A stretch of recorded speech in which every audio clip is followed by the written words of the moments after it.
So we're on tour at the moment, and I just thought I'd take 5 minutes to talk about our bikes. We don't tend to look like most other people that we see on tour, and as such we get asked questions about the bikes. Why is this there, and how's that, and you know, everything about them really.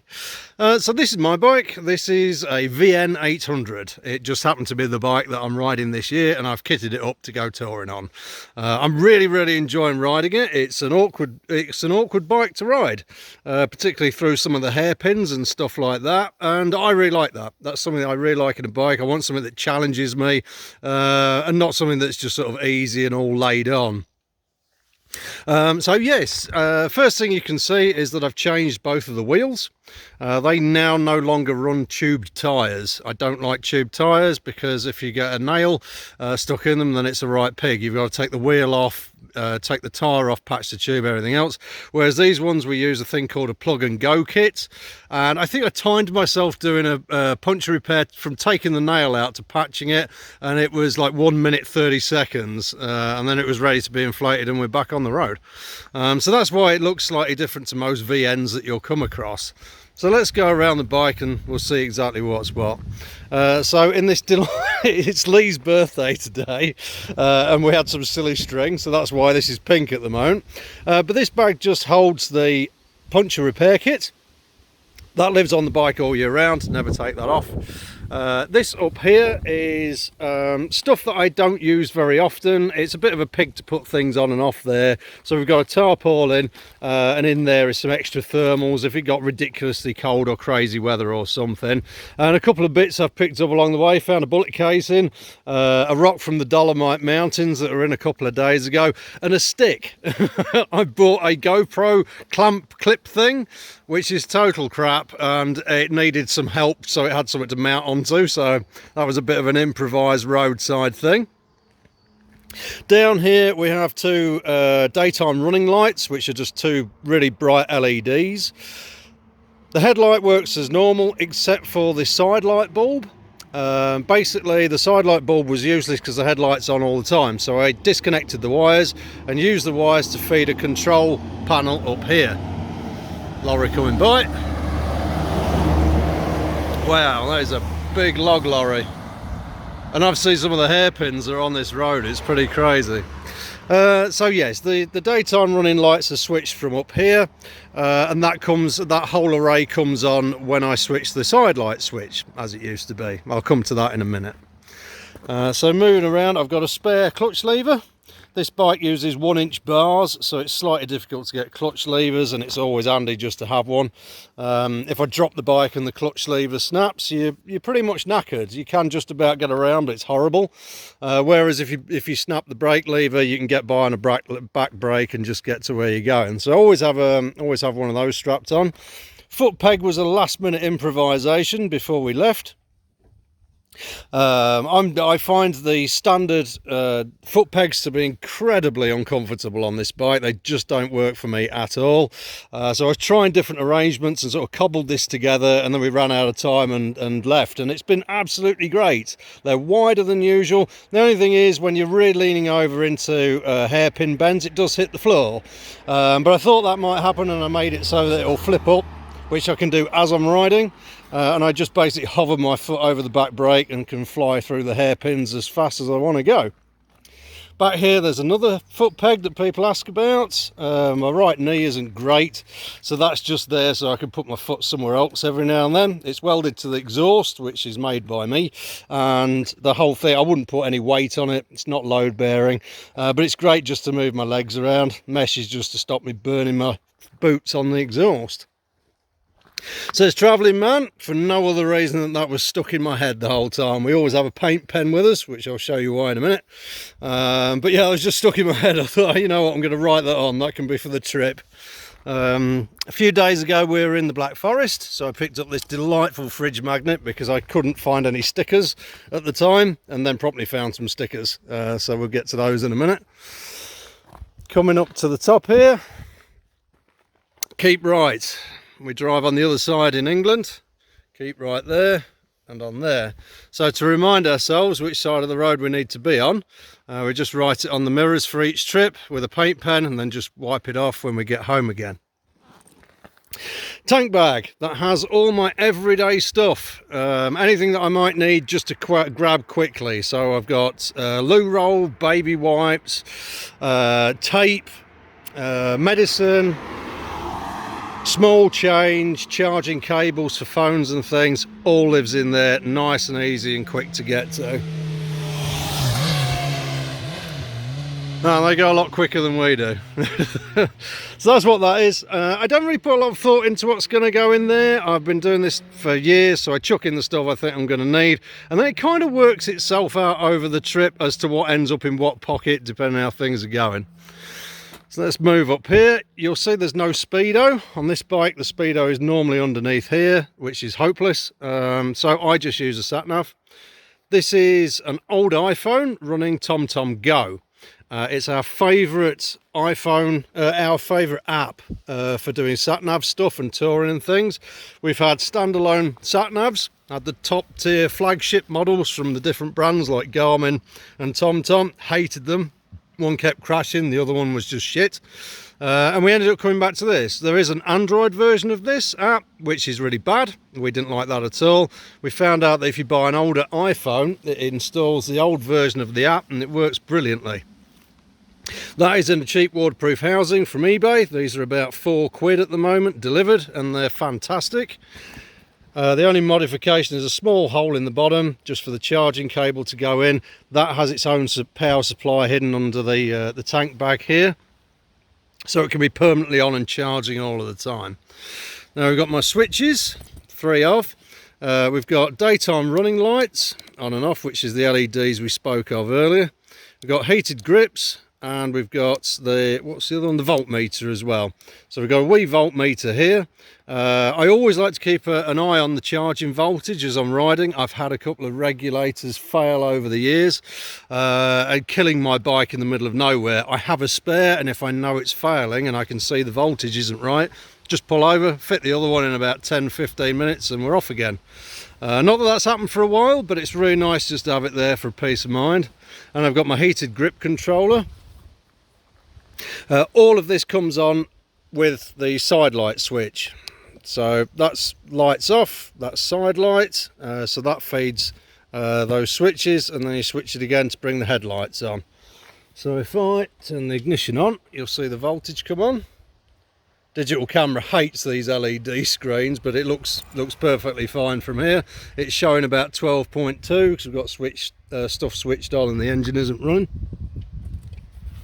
So that's that. Over here, the usual stuff. We've got cramp buster, which is otherwise known as a wrist rest. I do have a clip-on cruise control, which is a different thing altogether, but I haven't needed to use it on this trip. I have anti-vibration weights, which is just a stack of washers on the end of the bar, and then we've got Oxford heated grips. I think that's it for up here. Yeah, so going back around the bike, we've got the seat, which is really cobbled together at the moment. So the VN800 seat is terrible and does my back in after like just a few miles of British roads. So I threw it away and I've put on a seat from an XV250, and for the tour I've added an extra bit of sponge and a air hawk. So that's really good for not getting a numb bum.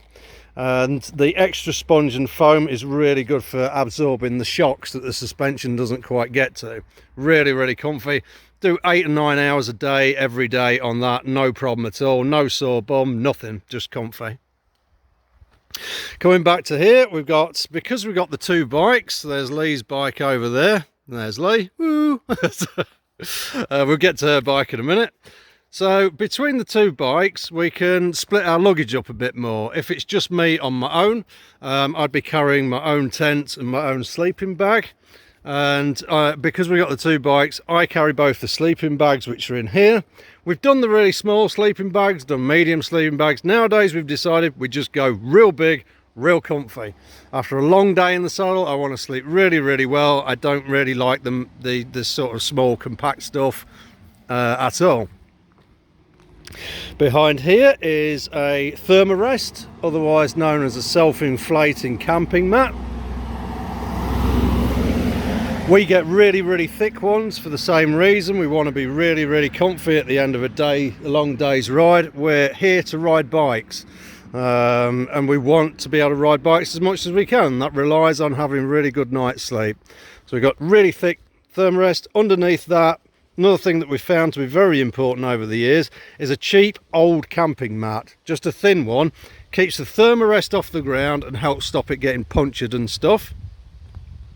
Behind that we have my clothes bag, which is just strapped on the back there. Doesn't need to be, none of this needs to be taken off during the day, so it's strapped down good and solid. And then we come up here. This is a couple of random things that we've had to pick up for the trip. Spare camping mat, and I've got a jumper in there as well. I always throw a couple of bungees over the top, just because I can tuck things under them during the day. Tuck the ends of the straps under them, just bunch them up and stuff them under there. Don't have to worry about those all day. And I do have an extra piece of foam in this bag, just to give me a nice comfy backrest. It's like kind of like sitting in an armchair when you ride this thing. So coming down to the pannier, this one sticker bombed, as you can see, with some of the places I've been, wherever I could get a sticker, and one from the Black Forest, which I found the minute I'd bought that fridge magnet over there. In this side pannier, I keep stuff that I need to get to every day, while I'm riding during the day. So in there is food. Let's have a little look, shall we?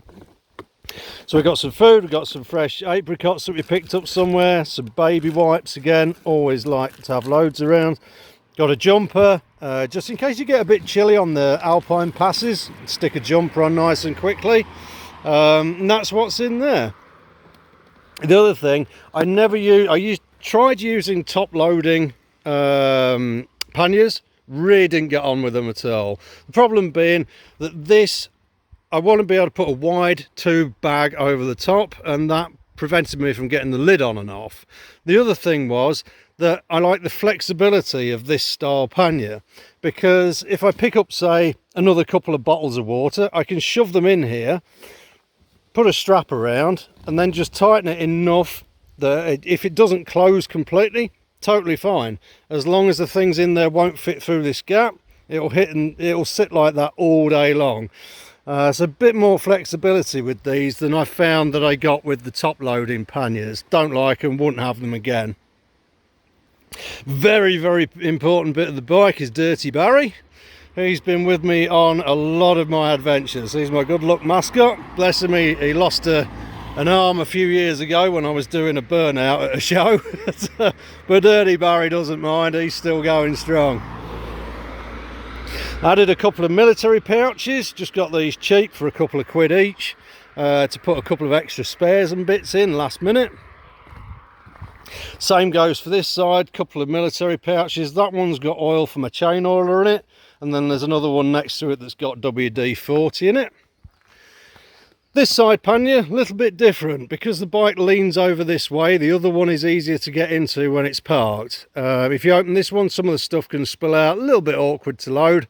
So in there I put the stuff that I either don't plan on needing very often, such as tools, and stuff I only need at night. So stuff that needs to be plugged in at night and things like that, they all go in there, as well as like elephant ears, you know, the bar covers and stuff, that can go in there. Anything I don't think I'm really going to need to reach for very often. Coming forward, what's next? So this is my chain oiler. really simple. I use this, I just drill a hole in there. I've been doing this for years on my various bikes. A lot of people get it wrong, make the hole too big and oil goes everywhere and just makes a big mess. Takes you a little bit of experimentation just to make that hole the right size. And all I do in the morning is put a tiny, this is empty right now, all I do is take the top off, pour in a tiny bit of engine oil, put the top back on. Oh, very interesting bike going past. Running like shit, apparently. So I take the top off, pour in a tiny amount of oil, put it in here, and all that does is evenly distribute that small amount of oil around the chain for the first sort of 10-15 minutes of the ride every day. On this side I've added a makeshift peg as well, again just so I can move my legs around. Haven't really needed it, but because we did the front pegs, but it's been nice to have that there just in case. Up here I have my currently a sriracha bottle.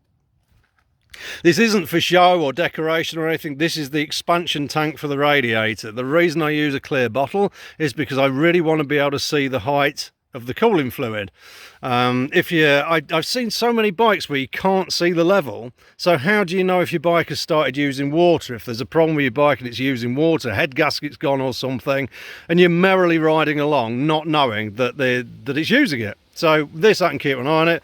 Touch wood, it's been fine, but I always want to be able to see that it's actually functional. On the VN800, they're buried underneath here and it's hopeless, so it's up there now, and I like that a lot better. Breather for the crankcase, just doesn't go into the air filter anymore for one reason or another. And I think the last modification that I've done was another last minute thing. The VN800 suffer from side stand hitting the floor if you live somewhere or ride somewhere with sort of very curvy roads like hairpins and such. So anytime I'm leaning right over going left, it's dragging along the floor and driving me crazy, making it kind of unsafe, to be honest. So what I did, I chopped some out of the stop here so it can go higher. The other thing, the pin here is worn, so it's quite a loose fit, and that allows me to drill a hole in the end here and put a bungee on here, which we've done mid-trip at a friend of ours' house, and I can hook the end of it and it will lift it well up out of the way and allow me to turn left, which is kind of nice. And I think that's everything. I think that's the whole of that bike. I hope that was interesting and answered some of the questions that people have when they come over to us. And now we'll go over and have a look at Lee's bike.